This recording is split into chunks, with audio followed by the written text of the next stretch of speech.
The most dangerous place to be in is stuck in the past.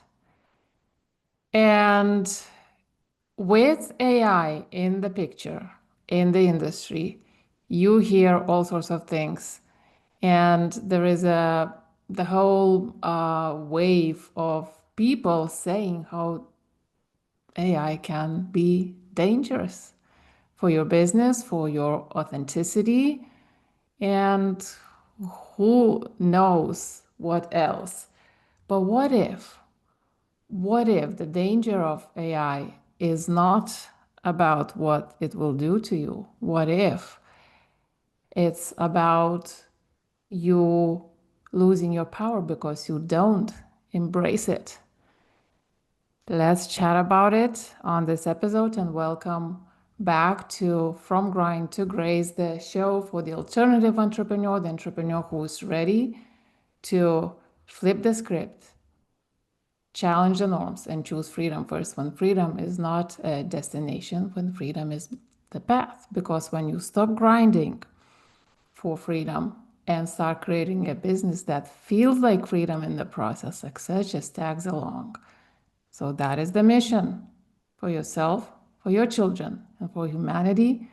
And that's the topic I love chatting about with my guests. And today I have the amazing friend Alexia on my show back. Welcome back, Alexia. Hello, Edita. It's so good to be back. I can't believe what's passed since the last time I was on your show. I think it's a year. It's about a year, right? Right, yeah. So And much, so managed much. to actually meet. I know, which is insane considering you're in Lithuania and I'm in France. That's so cool. So, and also, the other thing that is exciting, and I guess you've been watching me, I've been watching you, and we know where we both were a year ago and what's happening now, and something is very different happening for you from subconscious reprogramming to AI. What the hell happened? Well, I like to think of AI as really being what's helped me to unlock loads of stuff that I wanted to do, that I had ideas that I had that I couldn't really get out there because the work required was so enormous and I would have needed a team. And in fact, I was offered seven-figure investment to have a team to do that, but didn't have I didn't feel it, so I didn't grab it, right? And now I'm able to do a lot of that with AI without this having to hand over half the equity of my business. And that's really exciting. It's yeah, if you've got big ideas and you're creative and you've got stuff you want to do, AI can now help you do that. And I don't think it needs to compromise your integrity, doesn't need to compromise your energy. I mean, I have a consciousness business and I'm using it to amplify the work I do in shifting consciousness. And so yeah, I'm here for it. There's why not use it, right? I know. Why not grab this with both hands? Yeah, and we'll definitely dive into that. But for the context for the listener, tell a bit about yourself because I mentioned, this thing was happening in your life and business now. This is happening. So, how is everything? Like, what's the context? What do you do? And how you work with people? And then we'll get to the AI piece. Yeah. So I'm the founder of now two companies. The first one, which is when we first met, was Head Trash. And so Head Trash is the company behind a healing modality called Head Trash Clearance, which is really fast, potent inner work where you can just clear your stuff, your what I call head trash, your fears, your anxieties, your stresses, doubts, sabotage, all that stuff that stops you from really connecting to your heart space and know, whatever's your happy place, whatever's going to enable you to be fully aligned, right? All that distortion, all that noise, all that static, that's head trash. So once you clear out the way, you can really tune in to who you are, what you stand for, what you want. And you can do that with clean energy that's not loaded with this like icky stuff that feels that people can pick up on, right? So that's head trash clearance. And so I train practitioners globally. We've now got certified practitioners all over Europe and even in New Zealand, which I'm really excited about. So yeah, coaches, therapists, midwives and doulas, because my background is in birth work. And I developed the modality on the back of my own journey in having tocophobia, which is the extreme fear of pregnancy and birth. And so a lot of women have that, 30 to 50% of women have it. A lot of people never heard of it. So that's one of my little side missions, which is to raise awareness of tocophobia. But that's where the modality came from, is I developed it with a need of my own, because I needed to give birth and the due date couldn't be shifted, right? When you've got a baby arriving, you can't go, oh my God, I need to put this back. The clock's on. So that's become this healing modality that I now train. And I also am very committed to making healing easy, simple, accessible, and affordable. And my background's marketing and business. So I've made the head trash clearance modality very DIY as well. So that if you just want to heal your stuff, you can read the book, you can do it with my online tools at the Head Trash website. So that's what I've been doing, is really developing head trash clearance and making it accessible so that anyone can heal their stuff and do it quickly and get rid of their anxiety and their doubts and all of that. And it was within all of that where then AI got into the mix, and then it all just went sideways. And so, yeah, that's where the new company came from, but we can talk about that in a little while. But yeah, that's kind of like what I do. That's who I am. Yeah, that's quite a twist, but that's a good reflection of what will probably most definitely be happening with most people's businesses, you Yeah. know. So, and when you think about what you do, the consciousness work, and now AI, it's hard to put two of them together, right? In most Yeah. people's mind. No, so maybe I should explain Consciousness and then myself a you bit there. frequency and then AI. How the hell do you combine that? Yeah, so one thing I became aware of through my work with head trash clearance. So I work privately with people, I work with business owners. Over the years, I've worked with women with tocophobia, with depression, anxiety, people in very dark places with CPTSD. I've worked with, small business owners, as CEOs, A-listers. I've worked with a whole range of people on their head trash. And one thing I've come to observe is the shift that happens with my clients as we do the work, as we heal, as they heal. And so I've seen their changes, their shifts over many different life aspects, if you like. So with people with anxiety, I see how they've come out of victim consciousness and they start becoming empowered and stand up for themselves and have boundaries and have self-advocacy, and they become much stronger individuals. And so, there's mental fitness that is built through that process. There's so many aspects of the self that grow, that improve. And if you know about Dr. David R. Hawkins's work and the map of consciousness, this is basically what happens when you change your consciousness, when you shift your consciousness. And I came to realize that doing head trash clearance the way that I was doing it was raising people's level of consciousness. And so I was very interested, as somebody with a business background and a marketing background who loves spreadsheets and numbers. I wanted to see if I could measure and track the shifts that I was seeing in my clients. And so I started doing that. And so for about 3-4 years, I've been tracking numerically, like having a set of metrics, healing metrics, if you like, to track the changes in my clients, to see whether there was anything in it, And so that was quite interesting, as I was like, there was consistent results, consistent changes going on. And so then I started the mother of all spreadsheets, where I've got these 5 levels. And I talked about this at first in my book, Clear Head Trash. I identified these 5 levels of what I called the head trash clearance journey, but has now become the ladder of growth. And so there are these 5 levels, and there's the conquer, the washing ball, the bouncy ball, the snooker ball, and the glitter ball. And they all represent these levels. If you think about where those things are in life, the conker's on the floor, which is a chestnut for those in the US. The washing ball is at knee height in the laundry, and then you got the bouncy ball, which is a bit all over the place. Then you got the snooker ball, which is waist height, and the glitter ball, obviously, up above the arms when you're on the dance floor having a good time. So it represents this shift as you go up the ladder. And so I started mapping this epic spreadsheet where I had all my balls along the top, and then all these different life aspects or business aspects, like how for example, how my CEO clients were showing up when they had to do public speaking or go on panels or conferences, or how they were handling delegation and their staff. With people with anxiety, how they were shifting in terms of their mental energy or their sleep requirement, or how they were able to concentrate or not get distracted. So all of these different things I was observing in them, I just started filling in this spreadsheet going, well, they've gone from here to here, and now they're at this level. They've gone from here to here. So I had this big spreadsheet that had loads of holes in it, but it had some key data points And I like to think of it like it's almost like I had this really big 50,000 piece jigsaw, and I had an idea what the picture was, and I did the edges. But you know, when you get those really big jigsaws and there's like loads of grass and loads of sea, and you're like, well, all that looks the same. That's going to be a nightmare to do that jigsaw. I'm giving up on that one. That's how I felt about my spreadsheet. There were so many little gaps. I was like, this is just too overwhelming. But the minute I got AI involved, it was able to help me fill the gaps really quickly and then flesh it out and get it more organized, think it through deeper. Because suddenly it was a task I could work through rather than thinking I need to book a time, I need to book a month off to work on this. And it's going to be really, really like repetitive and dull. And actually I need somebody else to bounce off when I'm doing this. And so I didn't have that before, whereas AI filled that role for me. And so suddenly my head trash clearance journey idea grew to the ladder of healing as I observed shifts through healing. And then I thought, hang on a minute, healing. Some people don't like the word healing. It can alienate because they think it's a bit woo and a bit, and yeah, well, it is sometimes, but it's not always that.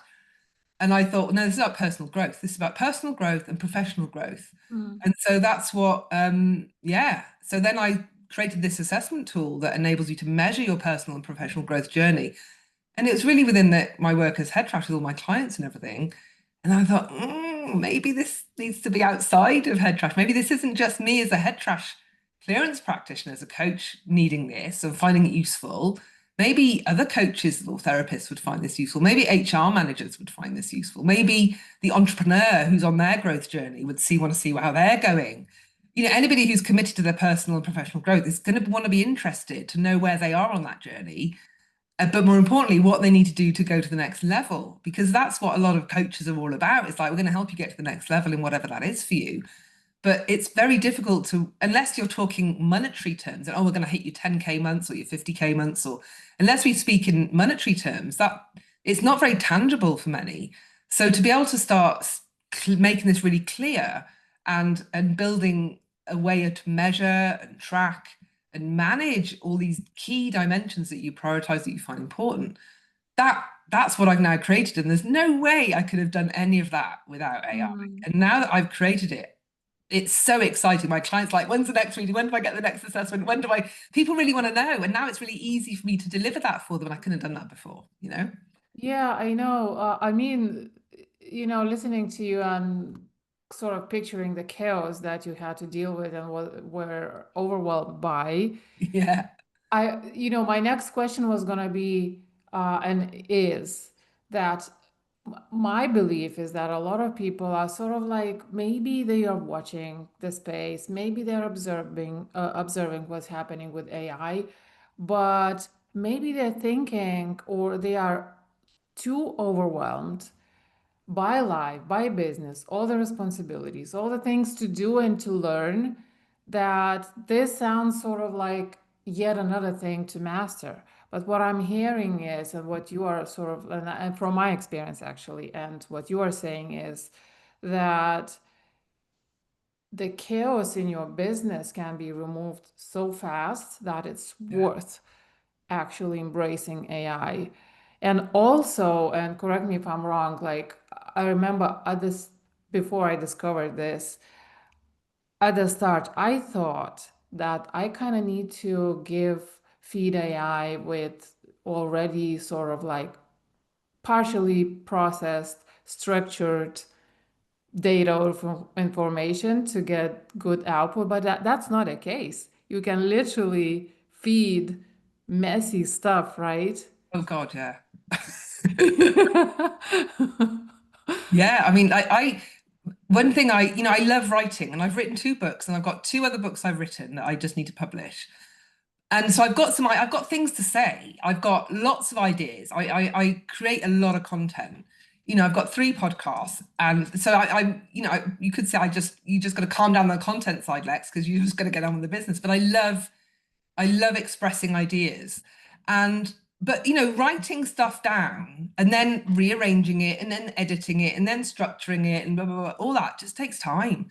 And so AI again has just shortened that process. So when I wanted to write a book about the ladder of growth, it started as a lead magnet, a quiz funnel lead magnet, and I wanted to just create a report for people. And I was like, as I was doing it, I was like, oh, I've got enough here for a book, so it turned into a book. But the whole of that was mapped with AI. So the structure of the book was mapped. which again, when I wrote my first book, a load of that time for that book was me just shuffling things around, going, should I put that chapter first? And then the minute you move a chapter around, you've got to rewrite everything to make sure it flows again. And that's where a lot of my time went. Whereas the AI this time helped me map it from the beginning, the structure, and then gave me prompts for every chapter. And I recorded it on my dog walks. So all of my books and all my content, I just record straight into my phone. And then I feed it a jumbled mess of transcript. And then it knows my tone because I've trained it. So it just tidies up my ideas. And so I'm able to just produce a lot more. Like rather than it sitting somewhere in Evernote or on a Trello card and never making the light of day, now I can get it out quicker because I don't have to sit and just, I need a new line to start that one up. Is that a good call to action? You know, all that stuff that you just sit with as a business owner, you do just need to just get this stuff out the door and not overthink it. And the AI has really helped me to just cut through all that because it does know how to write good copy and it also knows my tone. So I trust it to be able to take my rambling ideas and to turn it into something that actually still sounds, it is me, but it's just tidied it up. Like it's just saved me that time. And that's just one of the areas where I've had huge gains with it. But yeah, Yeah, and like you were talking about maybe hiring a virtual assistant, I'm actually the same. Like yeah, I was about to get a virtual assistant, and I'm no longer thinking about it. Maybe eventually I'll get somebody who's doing all the different things with AI, basically handling AI. I don't know, but like even today, I needed a quote. I watched the video yesterday, an hour and a half long video on YouTube, and the person in the video said something that I really needed to write down, but I didn't have a pen, blah, blah, blah. So anyway, this morning, I gave the link to AI of that video, got the transcription, searched the keywords, all within like 1 minute max. right. And we go. I have the quote that I Yeah. wanted. Instead of going through the video bit by bit, trying to find where the person said it.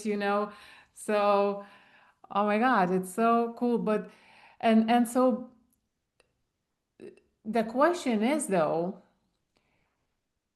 and I suspect that something needs to come first before you even get to communicate to AI, right? Mm. Something still needs to come first. Yeah. Well, I think the thing that I've also observed is there are the people that are doing really brilliant stuff with AI, and then those that are struggling with it or maybe not getting brilliant results. And you have people saying, "Oh, I'm getting a lot of vanilla content," or it doesn't, it just sounds like AI. And so you need to really master your AI. You need to be the one that it's like when you have a I Mm, don't ride horses, but if you rode a horse, you've got to know the horse has got to know that you're in charge. Like your dog's got to know that you're in charge. The AI's got to know that you're leading the conversation and rather than be led by the AI. And so that means that you need to be in self-leadership. You need to know what you stand for. You need to know who you are, what you want to say, because AI gets it wrong a lot. Whereas if you go, well, AI knows more than I do, and they must know more, you fall into subversion or you fall into, you see it as a authority. And some people have a thing about authority. And then if there's an authority figure, that kind of takes away their power a bit, and they don't kind of stand in their own power in those moments.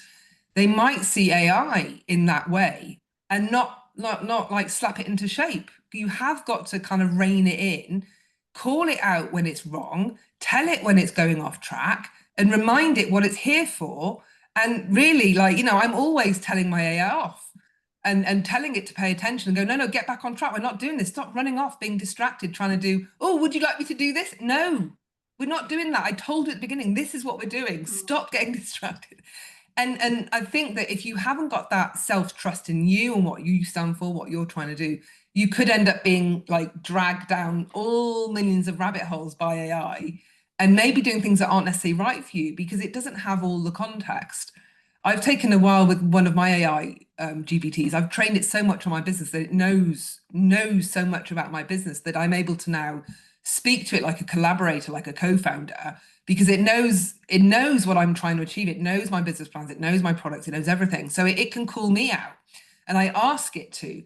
But when I started working with a client this week and they're starting from scratch, we started using AI to help them with a sales page, and immediately they're like, well, oh, that's wrong. That's not right. And I was like, yeah, we haven't trained us because this AI doesn't know anything about you right now. Of course it doesn't.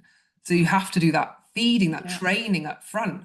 But that does require you to have a high level of confidence in you, your work, what it stands for, so that you can get it on the right page, And I think there's maybe not enough attention is being paid to that piece because it's an easy one to miss. And it's not necessarily relevant for everybody, but there are certain businesses, personal brand businesses, especially, where that's crucial, in my view.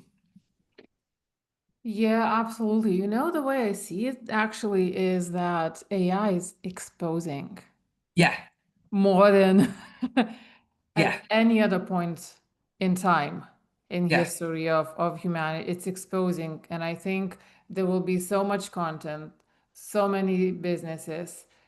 Everything is gonna blend into some sort of unless you find a way to stand out with your stance, with your values, with your ideas. I believe it's a huge risk that it's gonna be even harder to cut through the noise. Yeah. So what do you think, like if we are talking to entrepreneurs, right? What do you think are the components, main key components that people need to figure out before they even start talking to AI? I think it's thinking about what do they want to use it for. I think some people are just leaning in and feel like they need to just have a go and ask AI something. And I think it's absolutely crucial to whatever platform and tool you're using to think about having a space where you can train it up and let it know what you're about. And you can actually use it to help you figure that stuff out. So my background's branding and marketing, so I'm familiar with the process of building brands and what it takes to construct and all the different parts of a brand plan and brand strategy. So that's very familiar to me. But when it's your own business, it's not always easy to do that because when you are the business, you need another reflection point to help you maybe figure that stuff out. But as I was going through, like not rebranding, but kind of doubling down on the brand for my head trash brand, I used some branding workbooks, if you like, and some things that enable me to work through all that. And I did that alongside AI. We did it together. And it was really good to kind of do that with the AI because one, it was helping me to develop and refine my brand, refine my messaging. But in the process, I was training it because we were having lots of back and forth. So in terms of an entrepreneur, it can be really useful to do that process where you think, actually, the first thing I'm going to do with my AI is I'm just going to refine my brand and refine my messaging because there's always an opportunity to do that with your brand. If you've, especially with entrepreneurs and solo business owners, where things are going to move on in a year, you've evolved quite a bit. So there's probably something new that you want to be incorporating. There's maybe a new angle. There's something you want to ditch. There's always an opportunity to refine your messaging. So maybe that's a good place to start. And then you've trained it. And then you can start, once it's got a good understanding of what you stand for, what your main, what you do, then you can start going, okay, if I want to do an Alex Hormozy model, what does that look like? If I want to do how can I now start going to the next level with my business? Because it's got the foundations.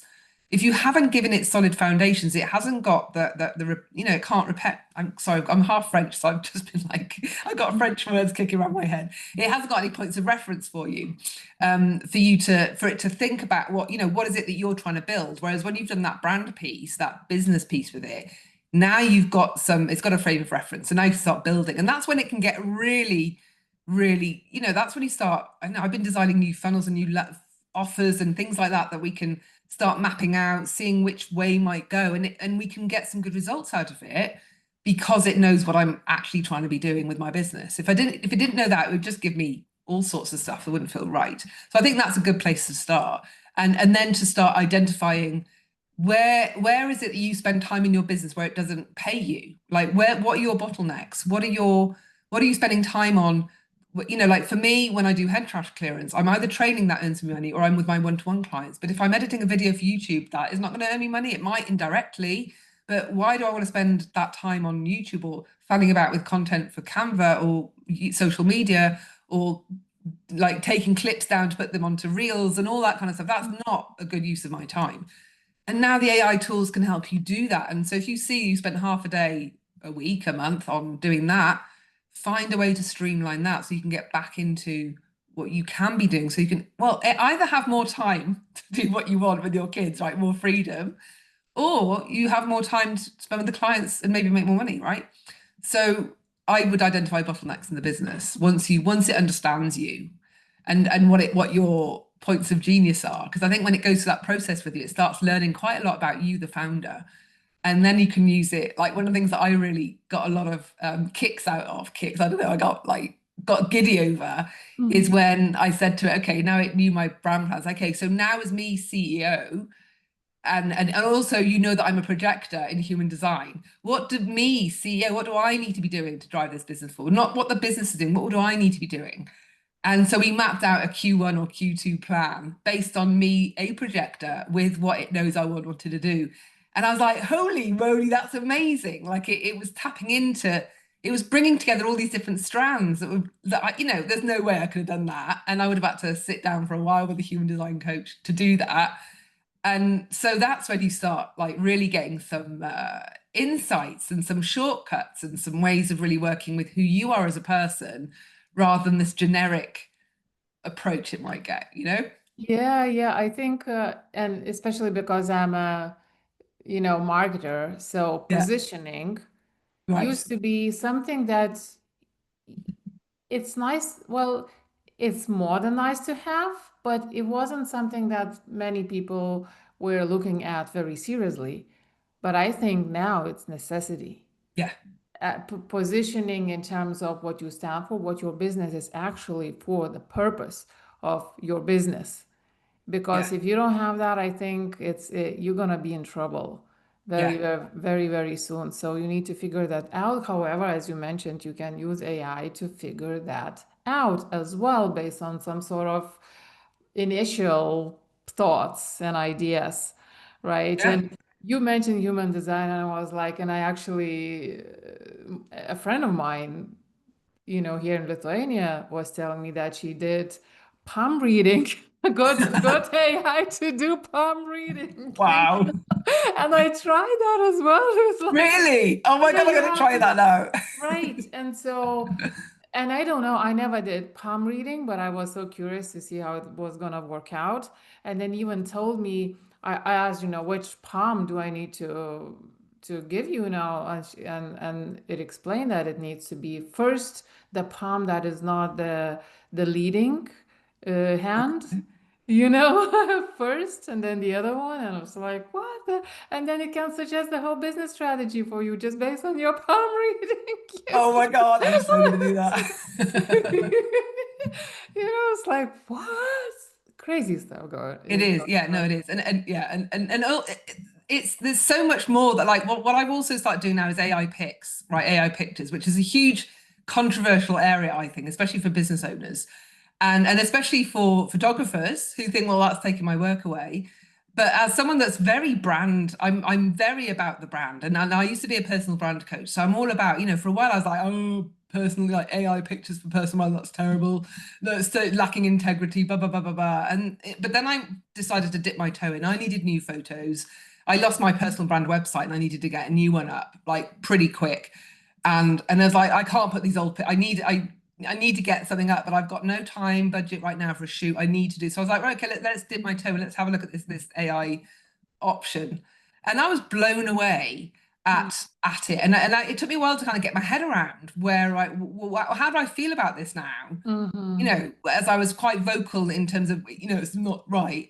And where I got to is this, I was like, I'm now totally fine with it, just as a short, headline. But the reason why I am is like when I was looking at my own photos from photo shoots, where the photographers get me to stand in these weird poses that didn't feel natural, and I'm covered in makeup, which I don't normally wear, and my hair is gorgeous, but it's not normally like that. And I'm wearing dresses that have been lent to me for the day, or the makeup artist has left me a necklace because it goes with my outfit, whatever it is, right? Whatever you're seeing on that photo shoot is not me. Yeah, it is me. It might be a dress, but I don't walk around in heels and loads of makeup every day with blow dried hair. That's not who you're going to find now, right? And so, AI is just enabling me to create more of those kind of photos.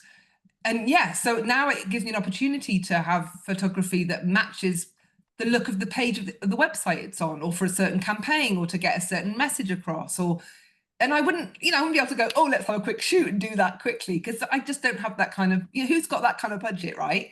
Whereas now you can get really creative with you can have fun with it. I've had a lot of fun. One of my offers that I've started doing is the AI amplification for business owners, because a lot of my clients who I do business head trash with were asking me around AI. So I thought, well, I need to, maybe I just offer that as a standalone.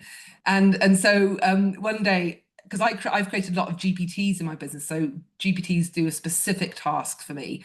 And so I've got quite a large team of GPTs that handle various aspects of what I do. And so I was telling my brother about my GPTs, another GPT I'd created. And he's like, I can just imagine you in your office with all your GPTs behind you and it getting all a little bit like busy and tight in there. And I thought, oh, wouldn't that be great if I could get a picture with me and all my GPTs? So I got the AI to create a picture of me with all these versions of me sitting behind me on this cramped office. And it was just hilarious and lots of fun. And yeah, and it got a lot of engagement, a lot of talk, and that's what AI enables you to do, is just have fun with it, build your brand, feature again in the feed, right? Because we all know that photography and video is what gets more engagement on social, a lot more than a copy-based post. So, you need to have a proliferation, you need to have loads and loads of imagery to go through, or videos, but it doesn't have to be a long video. You don't have to be talking every time. There's B-roll footage, there's all of that. And so now AI is enabling you to have a lot of this stuff, which means you can increase the number of touch points that you have with your audience. Because we now know the touch points is not 7 anymore. It's probably gone up to 9 or 10, right? So, there's only so many photos I can take sitting at this desk before it starts looking really dull, right? So it's enabled me to really scratch that creative itch and have a little bit of fun with the photography that I would never have been able to do before. And so we can wield the AI imagery thing like a creative director and go, well, actually, this is what I want to say about me and my brand now. This is how I want to, this is what I want to say. If you're being disingenuous and if I'm standing by my private jet and going, oh yeah, I'm going to help you get your 7-figure year, and I don't have a private jet and do that, then that's clearly not a good way of using AI. But then there are other ways where you just, hey, I'm just having me in different photos in different places in different outfits. Like, well, great, if I had the money, I'd be doing that, but I don't right now. So I'm just going to do it digitally. Do you think it's the new level of fake it till you make it for some people? It might be, and there are going to be some people that will be totally going down that route, Yeah. and that I'm not. But I think you always had that, even with TikTok and filters. You've always Yeah, had that before AI. People were faking what they were doing; they were making up stuff. Like that was already happening before AI. So this is not an AI thing. This is humans have always done that, right?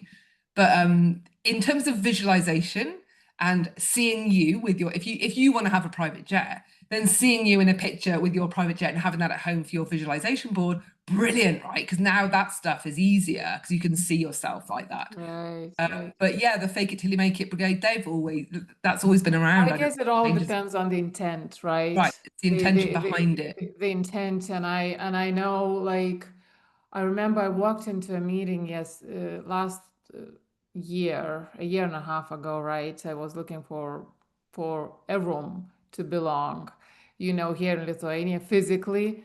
And I remember I walked into the room and somebody met me and she immediately recognized me. Oh, you are just like in the photo on Facebook.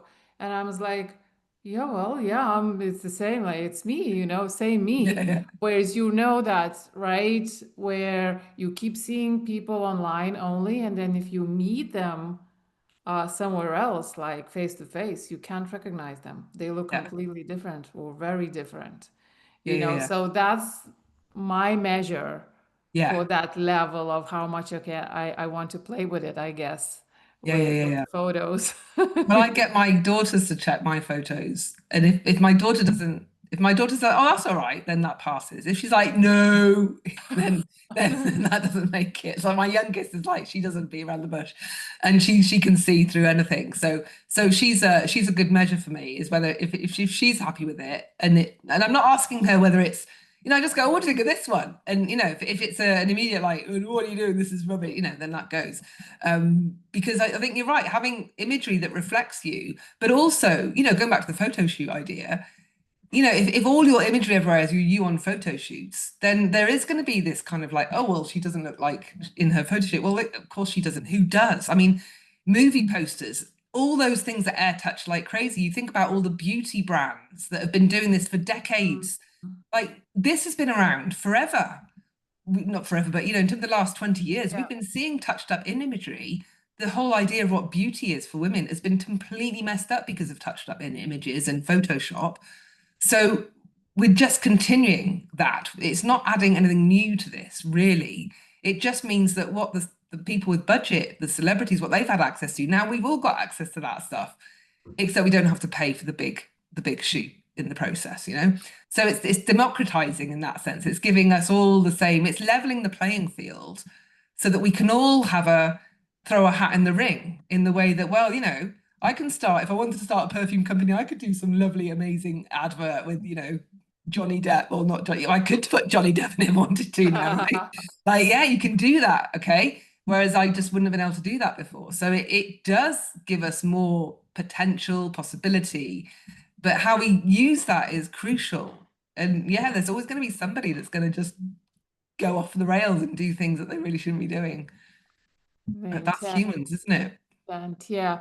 And speaking about creating content, say written content, how do how can we stay authentic? How can people stay authentic? Because and you and I, we know authenticity is everything, your energy, Yeah. frequency, all those things.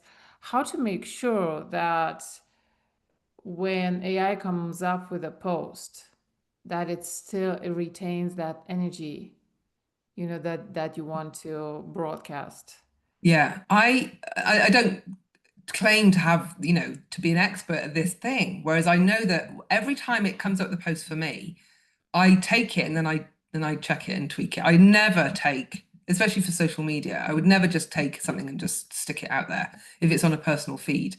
I always look at it, and then when I've changed it, I drop it back into the AI that's just given it to me, so it knows how I've changed it.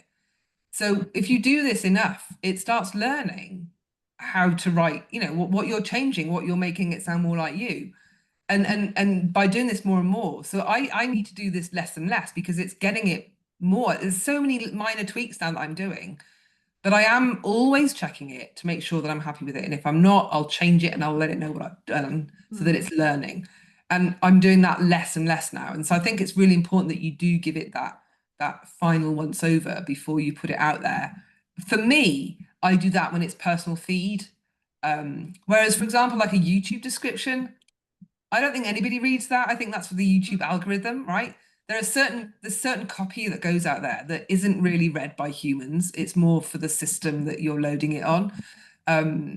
Especially with SEO now, where you can put a lot of content on your website that's never really going to be read by a human. It's all there for the bots and the crawlers and the ChatGPT crawlers.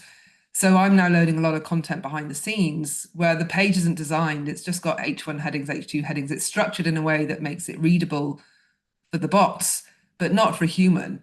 So I don't need to worry too much about the energy for that because it's destined for something else. Where I always check content that's destined for the humans. That's my own way of doing that. Does that make sense? Yeah. So I think we are saying that the principles still remain. Like, I Yeah. mean, you still need to know the principles in order Yeah. to in order to use AI the right way. And the principles are always the same, never change, Yeah. right? How do you ever get like overwhelmed with trying to catch up? Like it's moving so fast, I cannot believe it. Like it's like what AI is now was nothing like, it's I nothing know. like it was a year ago. Such a huge change.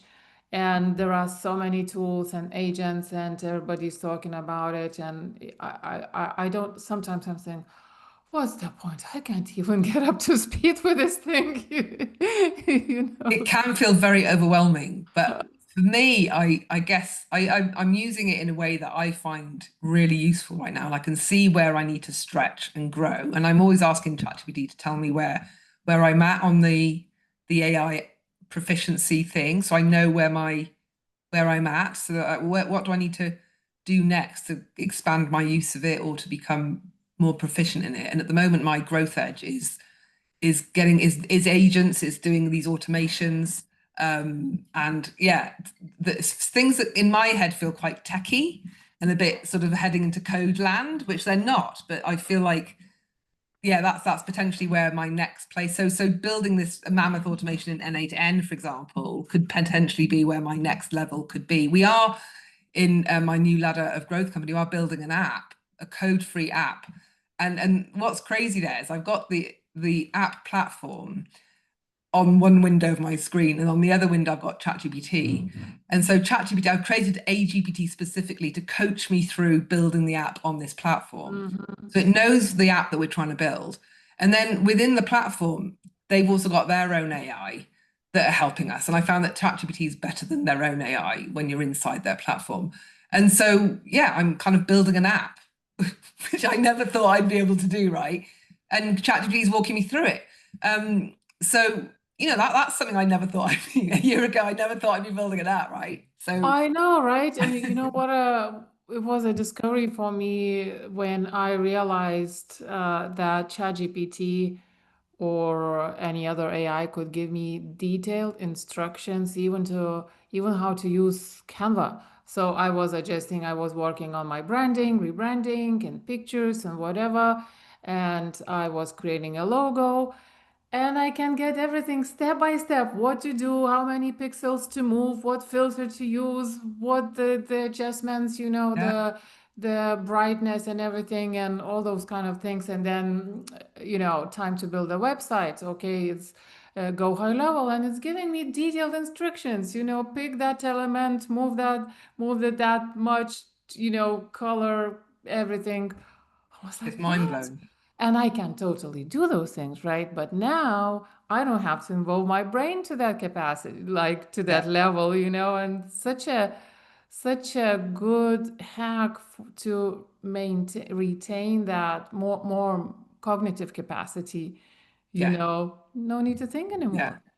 I had a my website died, which I mentioned earlier, and so I had to figure out what the hell was going on.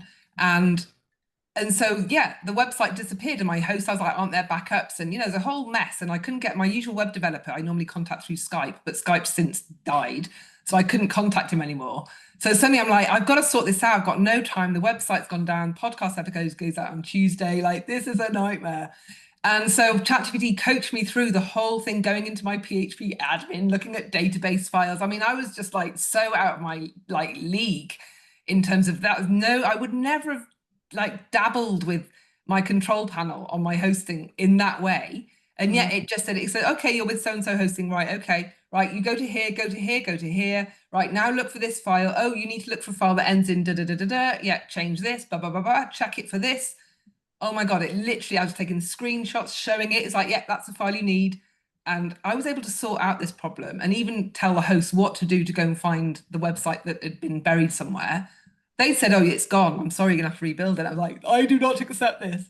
And from all the learning I went through with going through this process with the AI, I was like, well, maybe there's this and this we could try. And it was like, oh my God, you're a genius. Yes, let's try that. I was like, oh, okay. So yeah, I was able to resuscitate my website and find it and bring it back with AI coaching me through the whole thing in the whole of my website database, which I would never have been able to do that. I mean, that would have just fried my brain completely. But it just, and even I was like going, this is a nightmare. I don't know if I can do this. It's like, you can do this. I'm going to hold your hand through this. It's Yeah. okay. you I know? know. I was thinking exactly that. AI is going to enable people who have no clue otherwise how to do something very technical, something complex, to still do it Yeah. you know so instead of going through, I don't know, companies, instructions or whatever, reading all the jargon and whatever, Yeah. even my mom probably, if AI could probably tell her, click here, do this, pull this, drag this, whatever, done, you know but so here is a question, and I think we keep hearing that from many, many people. And I remember you and I and our second halves were sitting at your place, and our second halves appear to be way more skeptical, even though both of them are in tech and whatever, Yeah, and yeah, you and yeah. I are like, yeah, so people have this perception that we are gonna become idiots, like brainless idiots, Yeah. because we no longer have to engage our cognitive function, our brain. What do you have to say to that? I think there are going to be some people that are going to become idiots because they're not going to do that. I think there you can be very, very lazy with AI, absolutely. And we've seen some data coming out saying that it is affecting, brain structure and all of that kind of thing. But I think it depends on how you're using it. If you're using like me going through that website process was not a light cognitive load. Let me tell you, that was really hard bloody work, like sticking with that and staying focused and thinking that one through and following the instructions. That was not easy work. That took me outside of my comfort zone. There are things that if you ask it and you want to grow and you want to go and do new stuff and get outside your comfort zone and stretch, it can absolutely help you to do that. Whereas if you just want the shortcut and you don't want to write the essay or whatever, do your content, you don't do any of it because you just actually would rather do nothing, then yeah, you're gonna lose the cognitive function, right? So it depends on how you're using it. It's all about, like, I consider my AI to be my collaborator, my team member. Like, we work together. I don't delegate to it. I collaborate with it. And I think that's a key difference that will impact the way that it affects your brain, because you can absolutely get it. And that's not to say I won't get it to do stuff that I don't really need to be doing. There are going to be certain things, like at the moment, well, we live in France, and so like dealing with French admin and paperwork is a nightmare, as anybody who's lived in France knows. So just dealing with all of that, I'm like, I do not want to be sitting with the French dictionary, figuring out all these words. Just help me deal with this admin situation. And it's just helped me get through that, because frankly, I've got better things to do with my life than navigate French admin and spend the days that I'll need to spend on it. So it's cutting those corners so that I can spend my time doing really cool stuff, right? So I think, yeah, it's an absolute risk. And with kids, you've got to really keep an eye on that. But Mm, for my kids, like what I've done, because we were in the UK before, and so now they're learning. They're at French school, and they're still learning the languages. They don't have the fluency that their friends at school have, and so they don't always catch everything in class. So I've created GPTs for their subjects, for key subjects, and where they're able to come in, share their homework, share their test results, and go, right, I didn't understand this bit. Can you help me understand this bit so that I can keep up with class? And it's bilingual. It'll say these are the things in French, but now we're going to teach you in English so that you can kind of like get the idea, and then we'll flip back to French so we can now embed this in French. I mean, it's like having a bilingual tutor to help solidify what they're doing at school. So, I'm comfortable with that. Whereas if she's like, oh, I got a presentation to write, but I got ChatGPT to do it. I'm like, no, we're not going to go down that route. Yes, think it through. Yes, do your research. Yes, but not outsource. It's about learning that piece, because you've got to maintain your brain and your mind. yeah, absolutely. And I think this is a huge opportunity for people like you, me, and I believe my listeners, people who are on personal development path or personal growth path, who understands that now is the time to develop your human side of things, your intuition and consciousness even more. And yes, like before, there will always be people who are okay with mediocrity, and they'll Mm, stay there, right? And mm. they'll blend even more, probably. The danger is that you are at risk of being controlled even more, because now but for you and I and the others, my listeners, I think, because I believe that this infinite amount of knowledge, information, and there are other levels. Now we need to go to the next level with our cognitive function, right? That's my thinking, and I think this is a huge opportunity. Yeah. It's Yeah. definitely helped me to go way further in my ideas, because I'm not drowning in that day-to-day admin stuff that you need to do as a business owner. I'm able to take my work to new areas because I've got the capacity to do that now. And so I, as a business owner, I love that I'm able to just take a lot of stuff off my plate or not spend as long doing it so that I've got more time, more bandwidth on the creative bits that actually are going to maybe help me identify.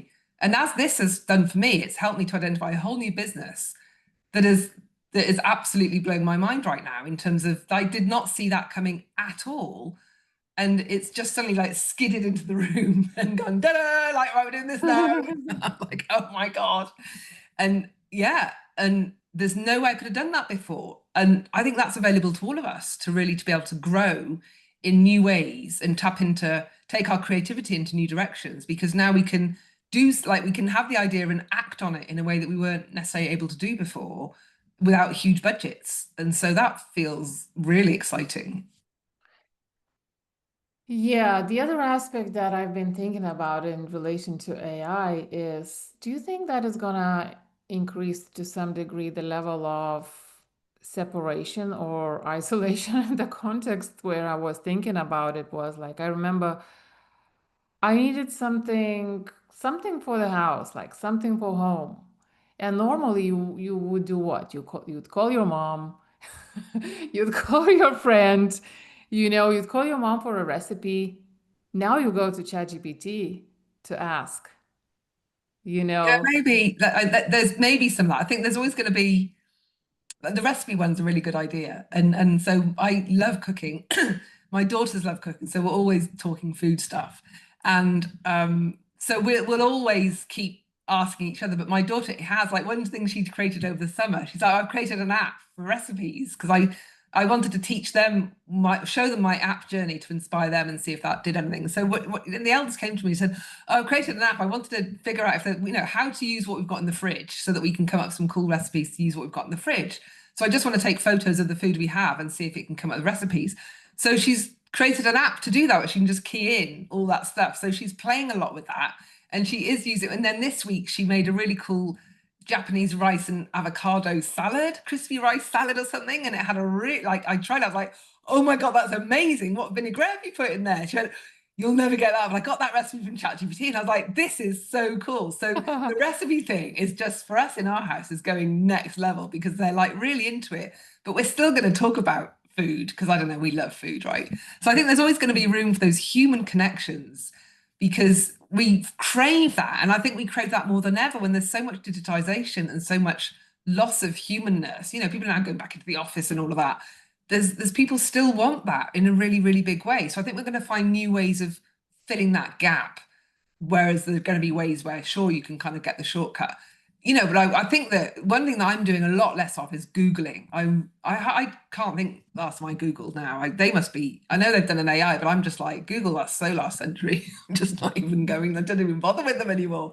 So I think I think the humans, we're always going to crave human connection, but I think text I moving. know. If you think about Alexa and, speaking to Alexa now just feels like so ridiculous compared to, I can't believe Amazon haven't kind of added some kind of AI, talking AI to their Alexas. Those are the areas where I think there's going to be shifting, but I think we're always going to want to call our mate, have a conversation. There's always going to be that. I think maybe I'm being naive. I don't know, right? Imagine your daughters move out one day and instead of calling you to ask for a recipe or whatever else, I don't know, they can Yeah. ask ChatGPT Well, I mean, anything. ChatGPT is going to get things wrong, right? And so at the end of the day, the daughter I hope would know, well, mum would know this, whereas ChatGPT might suggest something really random. Like I think my brother was telling me he was cooking some food, he was making something. We were doing a big dish, and he was doing a yogurt marinade or something. And he's like, "Oh, shall I add this?" And shall I this? And ChatGPT was in. It's like, "Oh, that's a great idea. Why did you do that? And why did you do? Oh, that's a brilliant idea." And just told every idea he had, it was a brilliant idea, as it does sometimes, and you can go along with it, and it actually turned out okay. But I can imagine that he could have put something really random in there, and ChatGPT would have gone, "That's great, go for it." And you're like, "Oh my God, that was disgusting." Can you trust it? That's the thing. Is there the trust in ChatGPT or any tool like that that you would have in your mum or your friend or whoever? That is the Well, trust there? the way we used to, I don't know about you, but the way we used to start, doing simple maths, in our heads, then we had calculators. And then I remember I used to use a calculator to calculate, but I would still double check on the paper, manually. Then at some point, and I don't even remember when, it flipped. Now, if I do, Yeah, yeah, add numbers or do multiplication or whatever, now I have to double check on the calculator. So it flipped. At some stage, I believe AI is gonna be just as yeah. good and reliable, It and is, and I, at the end of the day, I do think it's heading into a very dark territory. Even though I'm really excited about it, I do think the world is going to, like, in the next 2 to 3 years, it's probably quite terrifying where it's heading. But mm, I think the genie's out of the bottle now. There's very little that it I, on my is. own, can do that about this. So I'm like, well, if you can't beat them, join them. You might as well just get in with the party. Yeah. But I do think that there are a lot of the people that are behind the AI's companies are young men that don't have families, that live in a bubble, that don't, I think you've got to put some mothers in charge, because mothers have got the long view, because they're always thinking about their kids and what the world's going to turn into. Some dads, but yeah, but when you've got young men that don't have that long view, that are all about what, oh, let's push it as far as we can go, let's make all the money, let's satisfy shareholders. How much how many guardrails are there in place here for humanity? And that's the bit that I don't trust the people behind these companies to do the right thing. But what can we do about that? I mean, they've got billions. How can we do I anything think about I, that? I think that's the answer and potentially the main reason to get into AI right now, to stay on top of it rather being somehow blind to it and being controlled potentially Mm, by it or by whatever information comes from it. The other idea I sort of like somebody expressed, one of the people I follow, and a few of them actually, doing the consciousness work, bigger names. So I saw this situation where people didn't want their frameworks uploaded or feed it into AIs because they're proprietary frameworks, methods, so you know, whatever.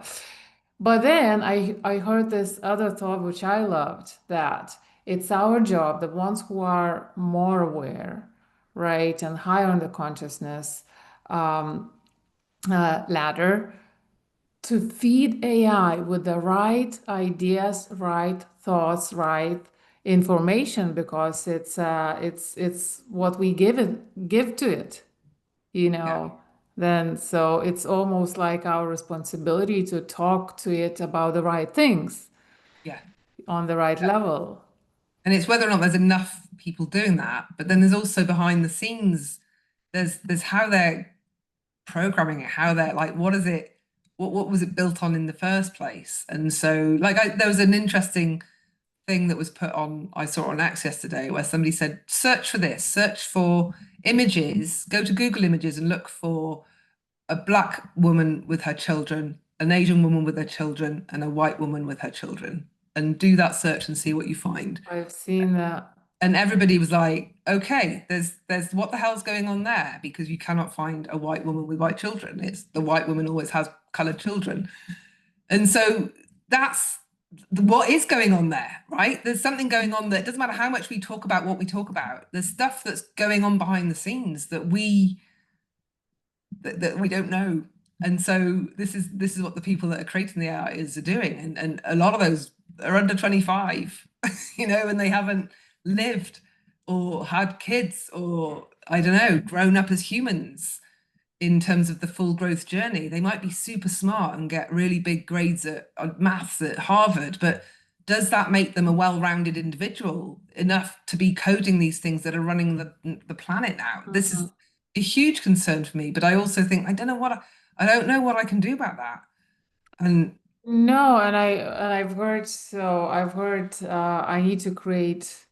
I need to create a pitch for billionaires now, and so I started looking into it, started, following some billionaires, to understand them. And as part of all of that, I keep hearing that soon we're gonna have a teenager billionaire because of AI, Yeah, that's nuts, right? isn't So, it's pretty crazy. And the other important thing, and I would like to touch on this, for me, so obviously we know many jobs are gonna go away. So I heard predictions that unemployment rate is gonna be about 25% um, sometime soon, which is hard. Like, I don't know, it's crazy. It sounds crazy. But also, many businesses are at risk. it? Mhm. So the idea of AI proofing of your business, I think is very, very important as well. What do you think people need to know, and how can the AI proof their business so that it doesn't vanish? So let's say if you are a virtual assistant or if you are a funnel builder, probably it's gonna disappear. Your business is gonna disappear very soon, Well, right? you need to integrate AI. Like you need to know AI. So right now, if my VA, she's clued up on AI. So if I need AI stuff, she's can hit the ground running with it. Like if I want to work with a VA and they are not clued up about AI, I'm not going to touch them with a barge pole, right? Because I'm using those tools. I want them to use those tools. People need to be learning how to set up an AI agent, how to be setting up these mammoth automations to get the time off your plate. Like you could have superpowered VAs that are really clued up that could take out all your long form content and manage all that and push all that out and optimize it and do all that. And there can just be a VA doing that. Whereas before you might have needed a YouTube video agency to do that with lots of people. So those that are savvy can incorporate it and offer amazing services because some people don't want to learn all this AI stuff, but they have businesses, they want to tap into it and use it. They don't want to do the learning journey. There are people that are creating lots of GPTs to do certain things, and then they're licensing them out so that other business owners can offer that to their clients because that business owner doesn't want to do the learning curve to create the GPT herself. So it's white labeling with GPTs. So there's a whole new area of work and monetization and business opportunities that are coming out of it. And it's just about changing and shifting with it. Whereas if you've got your head in the sand about AI, yeah, you're gonna lose out because unless you do, I don't know, cleaning gutters, you're probably gonna lose out to AI, I think. Mm. Yeah, and I think just being aware and replacing certain functions with AI, I don't think that this is that's AI make creating AI proof business. When I think about it, for me, it's more about what is that AI cannot replace at all. Because if you are just making your work faster and you call it, AI proof business, I don't think that's everybody can do it, Mm, right? What are the aspects you need to focus on that AI is not going to replace? mm. And if you've got human aspects to your business, then I think you're lucky because you can retain some of that. But even now, like you think about coaches or therapists, there's a lot of AI replacements for that now. Yeah. But what AI can't do is hold the space and tune into your energy or get intuitive nudges or spot that your eyes just done that and tone of voice has just done something and actually there's something else going on. Like the human will always be able to pick up on things that the AI can't, and vice versa. So again, for coaches and therapists to collaborate with AI rather than replace it. But also there is going to be, because AI can do so much, yes, you can now pretty much do all that stuff yourself. You can do everything yourself. Well, brilliant. But who wants to do everything myself? You still want to buy something ready made. Like the same with food. You could cook all your dinners from scratch, right? That's available to everybody. But that doesn't mean the restaurants are out of business. That doesn't mean the packaged food is out of business because some people just want the shortcuts. So AI, yes, it does all that stuff, but some people don't want to do all the work. They just want to buy the thing ready. And so that's why there's always going to be an opportunity to offer people the shortcut, to offer people the packaged up thing, because some people don't want to read all the books in the library. They want to get the course. They don't want to watch and browse the internet themselves. They want you to structure it for them in a way that means that they're going to not have to spend so much time on it. that they're still going to need to do all that. So I just think it is about incorporating it and using it because it can just amplify and support you no matter what you do, really. That's how I feel about that. Yeah.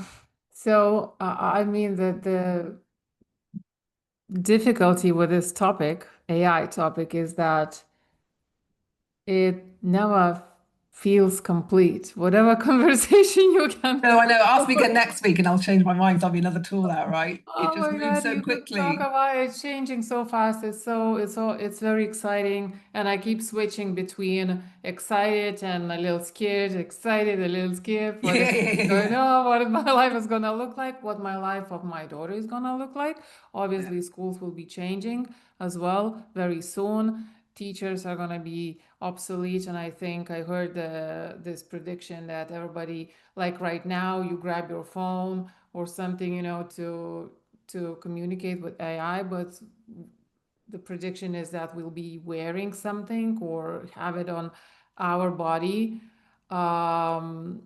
on our body, and it's gonna be constant. Like it's always gonna be with us all the time, yeah. you No, know. it totally is. It totally is. Yeah.